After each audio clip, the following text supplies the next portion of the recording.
Guerreiros e guerreiras, sejam bem-vindos ao canal Sessão Kickboxer. Aqui nós falamos sobre cinema e artes marciais.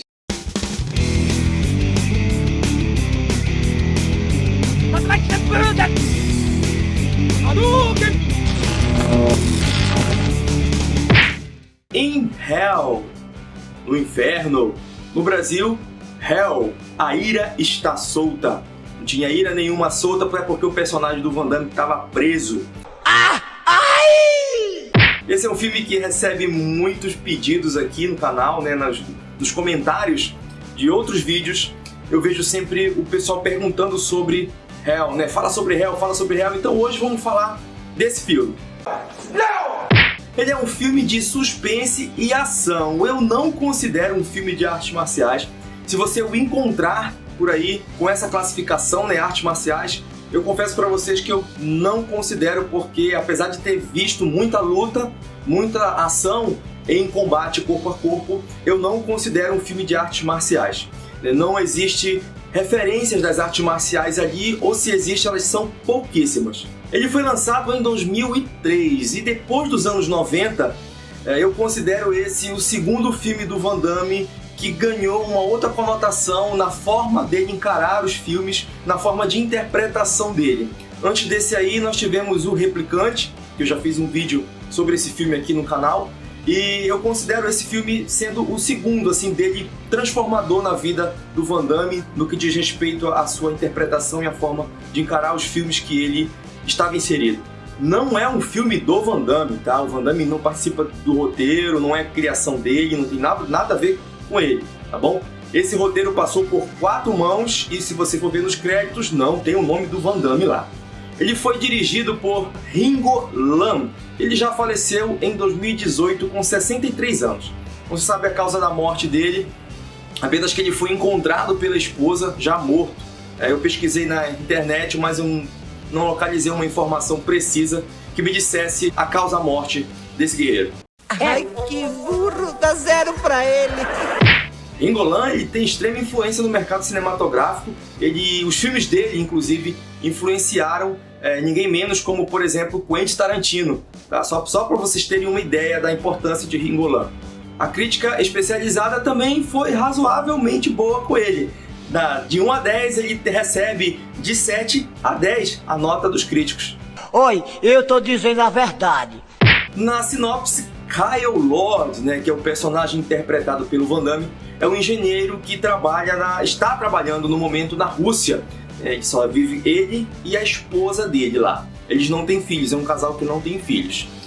Então, a esposa dele é assassinada e Kyle é condenado à prisão máxima por ter assassinado o assassino da esposa dele. Uma vez que esse assassino, ele é de família rica, tem influência junto à corte, né, aos juízes, suborno, e o cara fica livre, então ele mata esse algoz da esposa dele. Ele então é condenado a ficar numa prisão de segurança máxima na cidade de Krvavy, acho que é esse o nome da cidade. E nessa prisão ele encontra lá os piores criminosos da Rússia e de outros países também, assim como policiais extremamente corruptos que estão dispostos a fazer qualquer coisa por dinheiro.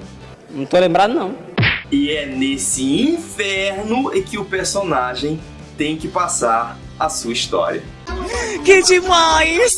Com a única motivação da lembrança, pensamentos, memórias da sua esposa.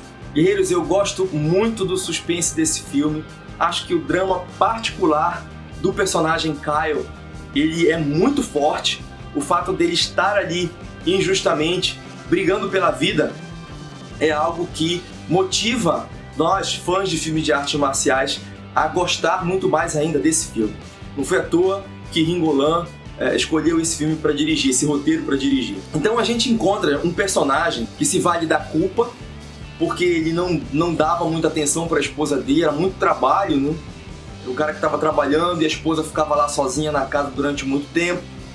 Quando ele decidiu que realmente ele deveria parar um pouco para dar um pouco de atenção para a esposa, foi tarde demais. Aí ele já tinha perdido a esposa dele. Então ele se prevalece daquela culpa e sente até uma certa justiça de ter ido para lá. né? Porque ele também se culpa porque não estava lá presente no ato do assassinato. O tempo passa ali naquela prisão, né? Ele vai convivendo com os dramas pessoais dos personagens coadjuvantes, e essa prisão começa a transformar o personagem de Kyle.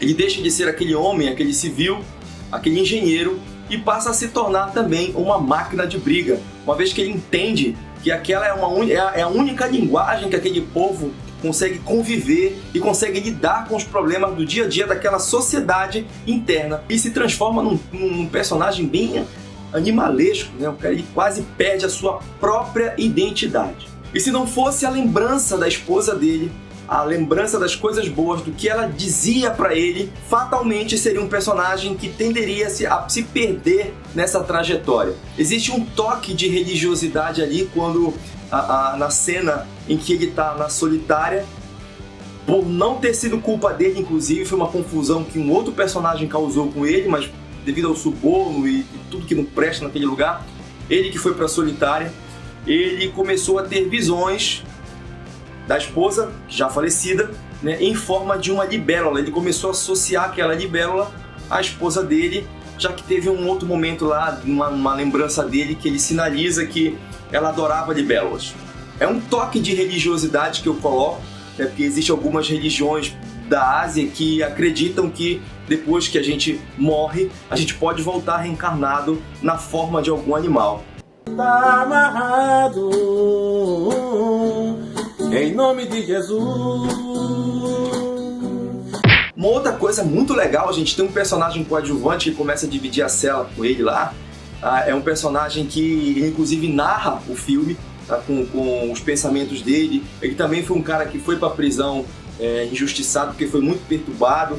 E ele narra aquilo, ele passa uma mensagem política, tá, para quem assiste, né, sobre conceitos de certo e errado, o que politicamente correto se faz, o que politicamente correto não se faz, como que funciona a cabeça de quem está preso. É um personagem que costura ali a história de Kyle de uma forma bem interessante, e eu gosto muito dele. É mesmo? E além da esposa, esse próprio personagem, né, estimula o Van Damme a tentar esquecer o que ele se tornou. Que diz assim, quando você deixa de ser aquilo que você é, você não ganha, mesmo ganhando uma luta. Você acaba fazendo parte do jogo deles, das pessoas, desse universo podre de polícia que existe nessa prisão. As lutas do filme, gente, elas são muito legais. Óbvio que elas já são um outro tipo de combate, tá? São um combate inspirado em brigas de rua, onde tem muita queda, se jogam-se no chão, briga-se no chão, se levanta, né? Tem um momento que se agarra, que a gente não consegue entender por onde está saindo o soco. Não tem espacate do Van Damme, ele não pula, não gira no ar, não abre as pernas. Não tem um momento de treinamento com o mestre para aprender uma técnica diferente, que essa técnica diferente é que vai salvar a vida do personagem naquele golpe final. Não existe esses conceitos, não existe essa forma. Ela foi esquecida. Mas como eu falei pra vocês, não é um filme do Van Damme. Talvez se tivesse passado pela mão dele, ele tivesse direcionado para isso, mas não foi o caso, tá? Então existe até um momento que ele treina quando ele se vê, né, como um lutador dentro daquela prisão. Ele começa a treinar, começa a correr, começa a fazer exercícios físicos, mas não é o caso. Não tem, a gente não consegue ver a essência das artes marciais ali. A gente vê puramente briga. Eu vou doar porra. E as coreografias estão boas. Eu gosto muito. Eu gosto de ver a dinâmica com que elas foram colocadas, né? Existem momentos de conflito interno ali, que os presos se juntam. A gente pensa que vai rolar uma briga do cacete ali com todo mundo. Causa essa tensão, esse suspense na gente. Então o caminho que o Ringo Lam, que o diretor, deu, ficou bem interessante. É um filme que eu recomendo muito que vocês assistam. Ô, menino lindo! Finalizando aqui, guerreiros e guerreiras, tem a cor do filme, tá? A gente vê um tom azulado o tempo todo nisso, né? Essa causa pra gente essa sensação de melancolia, de frio, de morte, possível morte próxima. Essa cor, ela é proposital, tá? Ela causa essa sensação em você. e não é à toa. Então essa cor foi propositalmente direcionada, e se você que já assistiu não percebeu, quando você assisti-lo novamente, creio que você vai começar a entender isso aqui que eu tô falando. Não! E é isso aí, guerreiros e guerreiras, essa foi a sessão de hoje, eu espero que vocês tenham gostado. E se você gostou, não te esquece de acertar um direto aí nesse like e compartilhar esse vídeo com os teus amigos, com os teus contatos, para você me ajudar a fortalecer e a divulgar ainda mais esse canal. Não se esqueça também de comentar. O teu comentário é muito importante para mim, eu fico muito feliz quando eu vejo vocês me perguntando, falando algum ponto, algum aspecto que eu não abordei aqui nesse vídeo. Te convido sempre a dar uma passada lá pelas minhas redes sociais. Os links são esses que aparecem aqui embaixo para você. Lá eu estou sempre publicando conteúdos relacionados ao universo da sétima arte e ao universo das artes marciais, assim como situações da vida real que acontecem brigas de forma muito engraçada. Eu não esqueci de você, eu deixei o link para você assistir In Hell aqui na descrição do vídeo. Ele está disponível nesta plataforma do YouTube. Não está numa qualidade excelente, mas para quem não tiver acesso de outra forma, eu recomendo bastante. Se você tem algum produto ou algum serviço que você acredite que seja a cara aqui do canal e gostaria de fazer a divulgação dele, basta entrar em contato comigo.